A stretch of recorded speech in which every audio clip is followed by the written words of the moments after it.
Welcome back to our channel as we dive into a chilling true crime story from a quiet town that will never feel the same again. In Maplewood, the evening was supposed to be ordinary until the news of a brutal crime shattered the town's peaceful facade. Two beloved residents, John and Sarah Thompson, were found murdered in their home, a revelation that sent ripples through every doorstep in Maplewood. Neighbors gathered at front porches, exchanging whispers and trying to piece together what happened as the sun set over quiet streets. The crime scene was methodical, but clues were scarce, leaving investigators to chase shadows rather than hard evidence. Detectives painted a picture from fragments, a shattered vase, a misplaced key, and a window left ajar, hinting at a hurried confrontation. As the investigation deepened, the town's quiet routine began to feel like a veil hiding something more sinister. Evidence storage rooms, once orderly, grew crowded with folders and photos, each file a potential lead that could bend the truth. The community's trust buckled as rumors spread, and every familiar face carried an unspoken question about motive and opportunity.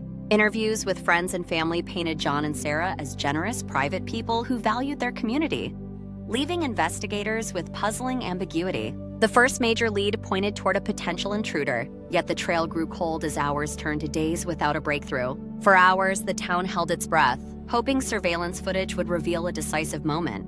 But the recording showed nothing definitive. Meanwhile, a sense of unease settled into Maplewood's schools, workplaces, and dinner tables as the unknown hung over every conversation. 2 weeks into the investigation, a breakthrough finally arrived in the form of a seemingly ordinary item that shifted the entire case's direction. The item appeared to connect an overlooked suspect to the crime, turning scattered fragments into a possible motive and timeline. Yet even with momentum, doubt lingered. Could an innocent person be caught in a carefully staged trap?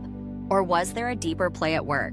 Public ethics and media scrutiny intensified the pressure to solve the crime quickly, sometimes at the expense of nuance and fairness. The Unresolved Questions segment asks, who had the opportunity, who had the motive, and who benefited from the chaos that followed? Were there hidden financial pressures, secret relationships, or long-buried resentments beneath Maplewood's courteous veneer? As investigators revisited alibis, the town learned that seemingly innocent routines can mask dangerous truths. Residents considered a potential suspect based on behavior shifts, but confirming those suspicions required airtight evidence. In the wake of the mystery, Maplewood's mayor urged calm and urged residents to trust the process, even as questions lingered. The investigation finally began to reveal a more complex human story behind the crime: relationships, debts, and quiet grudges. As details emerged, the community started to navigate fear with resilience, organizing neighborhood watch and outreach to heal the wounds of distrust. Yet even amid solidarity, the memory of that night lingered,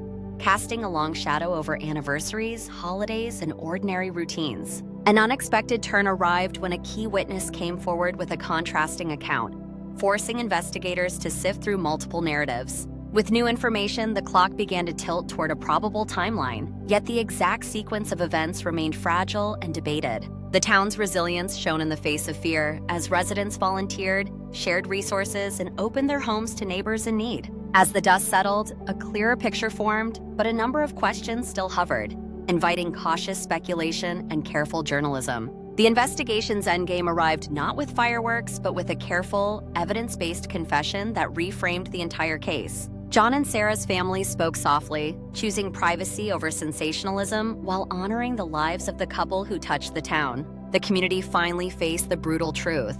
Safety requires vigilance, compassion, and these small acts of solidarity that bind people together. As we close this chapter, Maplewood's scars remind us that even the quietest towns can conceal dangerous currents beneath the surface. Before we sign off, consider what you would have done differently if you were in Maplewood that night, and share your thoughts below. Thank you for joining us as we explored the human side of a double tragedy and the town's quiet resolve to heal. If you found this story compelling, please like, subscribe, and turn on notifications to follow future deep dives into small town mysteries.